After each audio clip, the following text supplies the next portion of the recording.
Happy New Year. Thank you, Chris, for making us look like assholes now.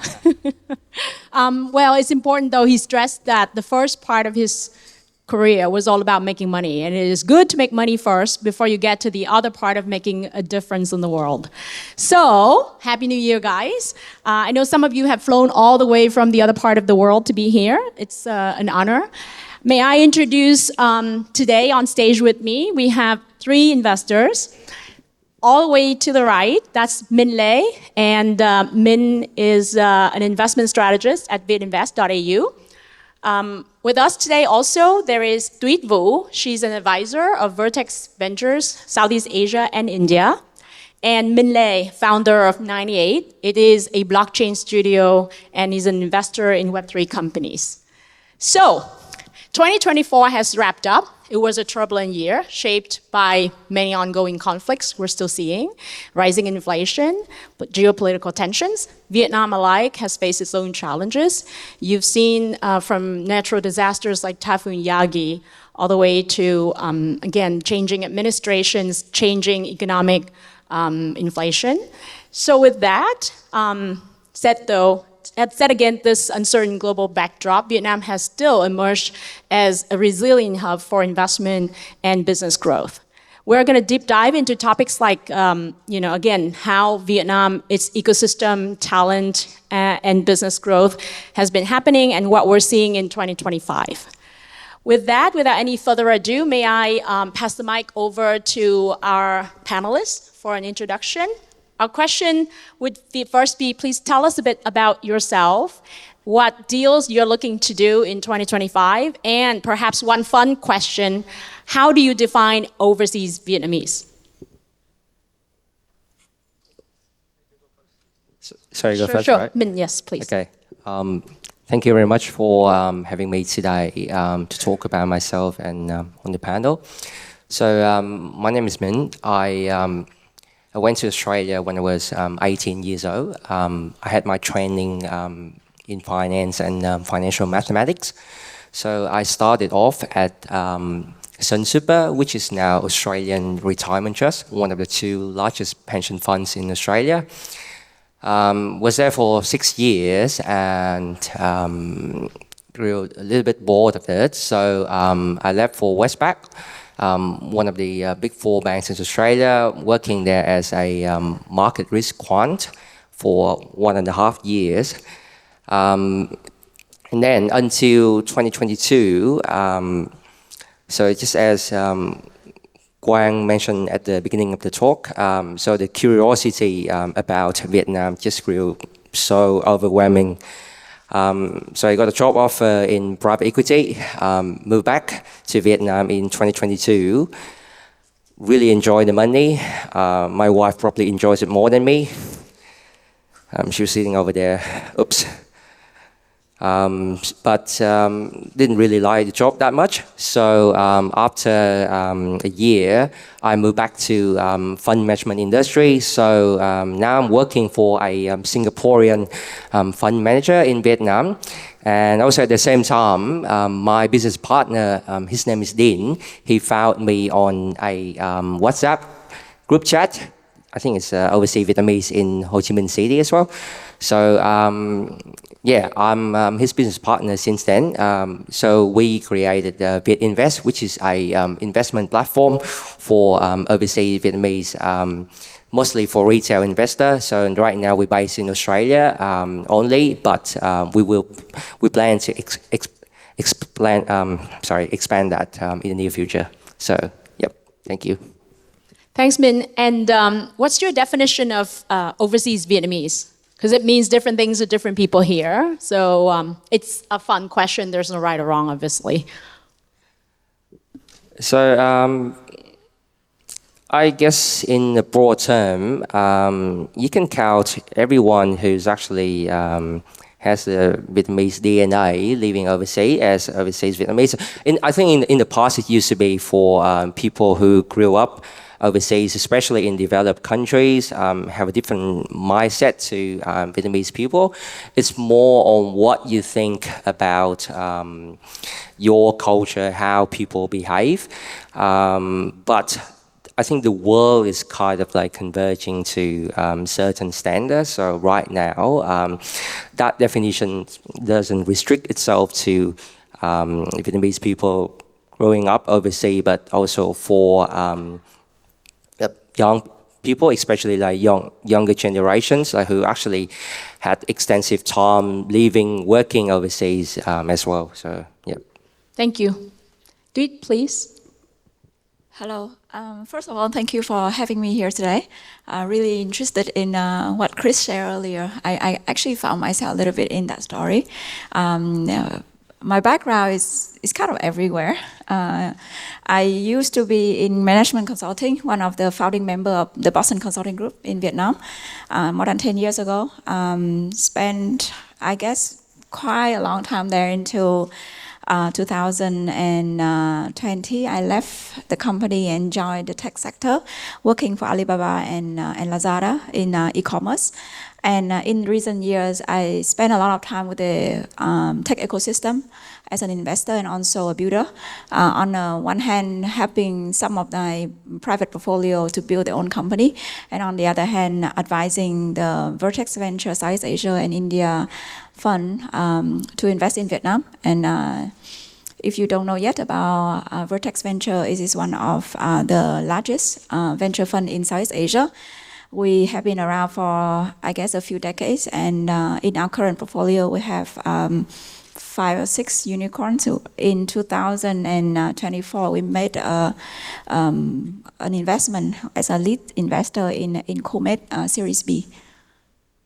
Thank you. And then fun question. What is overseas Vietnamese in your definition, not Oxford's?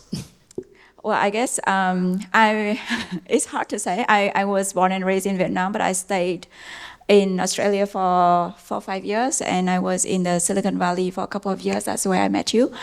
I guess the where you're born and where you grew up wasn't that much of how do you define yourself, but I guess the mentality and how you think about things, your mindset, define yourself. And in a way, I guess I have a bit of more overseas than Vietnamese. I don't know. Thank you. Min, please. Hi everyone, my name is Tan. I'm the founder of 98. I was born and raised in Vietnam. I never studied abroad. But I think I got lucky to start building 98 since like 2017, and at some point we got the companies into a $6 billion worth of valuation, and the company was built by 100% per Vietnamese, and I think very interesting when we'll have the opportunity to join on the panel today to talk about the overseas. I want to start with the question of what is the definition of overseas in my opinion first, because I think. Growing up here, building companies here, I think the way that we've learned all the knowledge, experience that we learn is come from big companies and big investors in the Silicon Valley. Thanks to the internet, like all the knowledge and all this kind of know-how nowadays is public on the internet. So I think in my opinion, obviously Vietnamese are of course Vietnamese.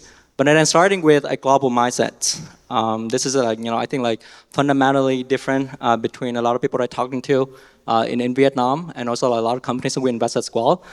There are traditional Vietnamese who are trying to only focus on a Vietnamese market, and then there's some people that's trying to start building a global business since day one, and then adopting with the multicultural stuff, talking to have a lot of overseas friends, adopting the culture, the people, all this kind of, mindset shift defines the overseas Vietnamese in my opinion. Thank you very much. If there's any takeaway from this is that even though each of you comes from very different backgrounds and today working on different investment theses, it sounds like we all can take away with one common thing, which is overseas Vietnamese does not only refer to people who've lived abroad or was born and grew up in other countries and come back to Vietnam. It seems like it could also pertain to a larger identity of Vietnamese who've also been exposed globally and perhaps either living abroad or living in Vietnam itself today and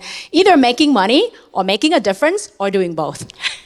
All right. Well, so on to the main question of our panel today.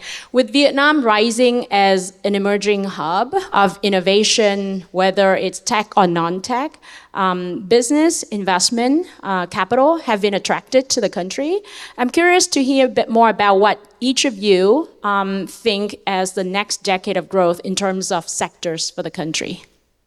Anyone wants to take this first? Please go ahead. Okay, I'm gonna go first. I'm of course, we're building, a blockchain company, so my opinion is a little biased. But I guess, with, blockchains over the last couple of years becoming a new sectors and growing quickly, I think, blockchain is still one of the sectors we mainly focus on, and I think blockchain is also very interesting technologies where first time ever is you starting seeing $1 billion company being built in Vietnam with a lot of engineers and the founders being here as well. I think we talk a lot about a lot other techs, but there's not many of example that people are being there, being global products and then getting to that level yet. And then the blockchain is one of very few technologies. We already have some kind of case studies, and then people are been there, done that, and then have the resources to come back as well to support the next generation of founders. And then that's why I think the level of product, the engineers, all the technologies was built in Vietnam right now, I think is quite world class. What missing piece right now is people who dare to take the opportunity and start building their own companies right here. But I think alongside of blockchains, one of the categories we very interested right now is investing in AI. AI applications fulfilling global demands since day one. I think Vietnam have a tremendous opportunity to capture that that trend as well. Technologies and engineering in Vietnam is great. I think there's no different than building AI companies right here in Vietnam than the companies in the US as well, thanks to the technologies. However, I think from what I'm seeing right now is still there's some lack of kind of resources and then support come from the VC's background, and I guess there would be, if there's AI companies that are starting in Vietnam, at least we're trying to lend in some help and give some support on how to build a global company right here in Vietnam and focus on AI. Thank you. Thanks, Minh.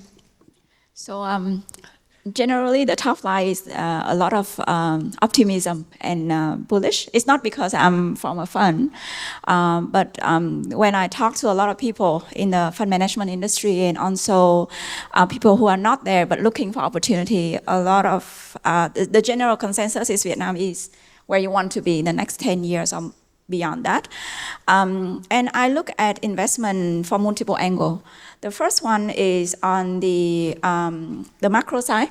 I guess there's a lot of macro elements where Vietnam is actually being, you are at the right place with a lot of, favorable conditions. You have the demographic, you have the growth, you have a lot of upside, especially when you talk about looking at another, quote-unquote China story, because you start seeing investment into public infrastructure. That is when you start seeing a lot of productivity growth and also potential upside in the physical economy. So in that perspective, you're talking about manufacturing, you're talking about consumer goods, you're talking about anything that is more like a traditional-ish of investment, and I have heard more than enough interest of investor from multiple asset class, PE, for example, right, and public market, right, and venture capital is where I also have a lot of optimism because I actually come from venture capital space, and I agree with you. The level of technical capability that Vietnamese engineers and scientists are world class. In many ways, we don't yet have enough of the quantity, but the quality is there. And I have made this view quite public to many people. And beyond blockchain, and I'm actually quite surprised when I found that there's such a huge blockchain community in Vietnam with such a high caliber AI. But also you talk about the combination of hardware and software in robotics, and you're talking about things in life science, for example, things that you probably didn't think about before. And on that perspective, I'm bullish. I'm very bullish. But I think eventually, if you're an investor, you have to know what asset class you are interested in and where you actually are very, very good at, because the playground for different asset classes are very different. I know pretty much close to zero on Web3, and I'm probably going to learn a lot more about that in 2025.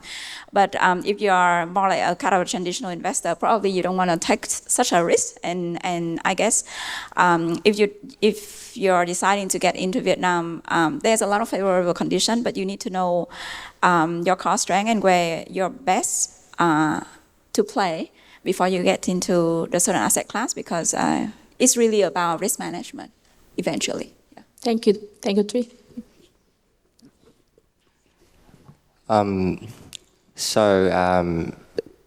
As a person who works in public listed equity space, so I would say that we shouldn't rule out traditional sectors, for example, banking, real estate in Vietnam. So they have been the cornerstone of the economy for a while.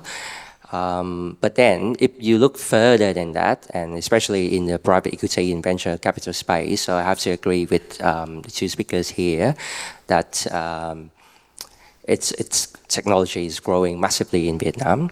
So there are several reasons for that one.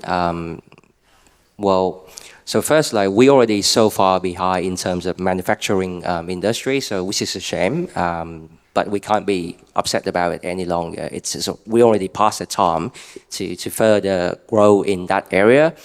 Look at the nature of the demographic structure in Vietnam. So we still have a lot of young people.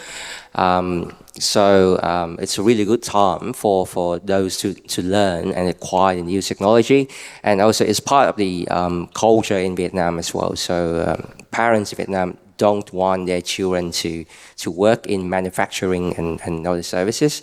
So they want their children, their kids to have a job in fancy office doing calculating, crunching number tasks. So it's kind of a motivation for a lot of young people to get into technology sector as well. So it's a cultural thing, it's a structural things, and going at least for medium term to long term, I think the traditional sectors will be shadowed even more, like banking, real estate still have great opportunities, but they will have to step down for more technology-oriented industry.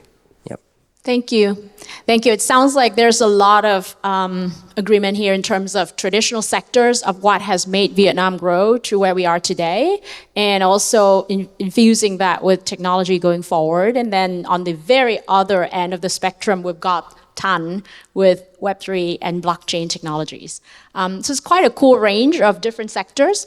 And I assume that many of us sitting here in the audience, either coming from another country or living in Vietnam today, sitting here, might have an interest in entrepreneurship. So another question to the speakers, if you could please help share one of the deals that you have done, and and you want the audience to learn about it. It could be your favorite deal, or if not, if you don't want to share about that, if you want to share with the audience what you're looking for in an investment that makes it attractive, just so if they're interested in come and chat with you afterwards.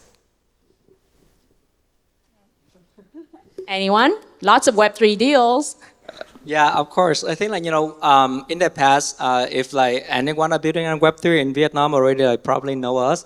But yeah, I think like I said, if you are a companies are building AI products that not only focus in Vietnam but focus on globally, we are interested to talk. And also if you are building, I think in 2025 we're trying to double down on bring Web2 games into Web3 as well. So if you're having some authentic games. Building all the IPs right here in Vietnam that already have amazing ideas we want to talk to. Thank you. So far I have been quite sector agnostic, but I would be a lot more interested in the founder himself or herself. I've seen hundreds of founders in the past couple of years, and the founder who stood out first have the clarity of purpose. Why does he or she do this? Because entrepreneurship is not easy.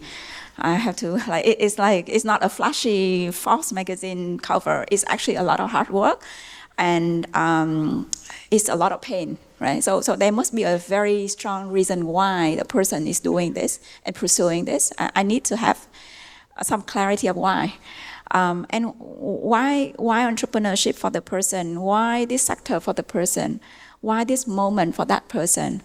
And that clarity comes through the way that person talks and the kind of insight the person can share on his or her chosen area of venture building. The second is more of like a technical stuff, like, okay, so, what is the size of the prize? Is it a really interesting sector? Is there a kind of a macro tailwind that can really propel this? Like, why now, right? And in some certain way, it's like the capability to sell. What does that mean? It's really about whether or not the person can, articulate what he or she is building so that they can enroll the support of other people. It can be in the form of other, like early employee, early partners, early customer, investors, because eventually everything is sale. It's just, without that capability, it's really hard to see whether or not the person can go very far with his venture. So, I don't really have a strong preference towards a certain sector, but I do have a strong preference towards a certain persona of founders. Yeah. Thank you. And Minh, please. Right. So I'm not really working any deal in 2025, except that for Vietinvest, we probably just put more time and effort into improving the platform. About what to share with everyone here to make your investment better in Vietnam. So I guess just the people that you invest in is very important. So I haven't had any opportunity to see like hundreds of founders like Tuyết here, but in my short time at the private equity fund, so I had the opportunity to work with a couple of founders of the investee companies. So they had own great sales skill, but so in Vietnam it's just very different. So it's the funny thing about, so we've been talking about opportunities in Vietnam, but we haven't talked about the risk or the downside. So if you don't live in Vietnam, you see a lot of opportunities. You see monies everywhere. You can make money everywhere. So the longer you live in Vietnam, the longer you live and you work in Vietnam, so gradually, so you see a lot of opportunities to lose money. So if you all like overseas Vietnamese here, like you come to Vietnam like once a year, you visit your friends, your parents, and you see, oh, this is amazing. Like I can open a company, I can make a lot of money in here. I have $1 million, couple of millions dollars. So it's really nothing when you run a business here. So you will lose money so quickly that you can't even realize where and when and how. So the people, right, the culture, the way of thinking, it's completely different from what you might have seen in developed countries. So that's very important warning. So when I first came back, right, so I had a list of cultural shocks for Vietnamese overseas. So every time I saw something that I'm really shocked, I wrote it, and I was like, well, if this goes longer than like 300 items, so I probably will leave Vietnam and come back to Australia. Now I think it has like 500 items. So I'm still here. I just got used to it. So when you invest in a company, ideas is really cheap, right? Ideas are everywhere, and like people can talk about it very, very well. So you'll be amazed by how well people can draft their story and then give you like really emotional like speech there. Like it makes you feel like you want to throw all of your life saving into this company because it could change the world. So you could sleep and eat with the company founder. So you stay at the company. You thought that you understand this company, but trust me, when the money runs out, you still have no idea what they have been doing and how you lost the money. So I'm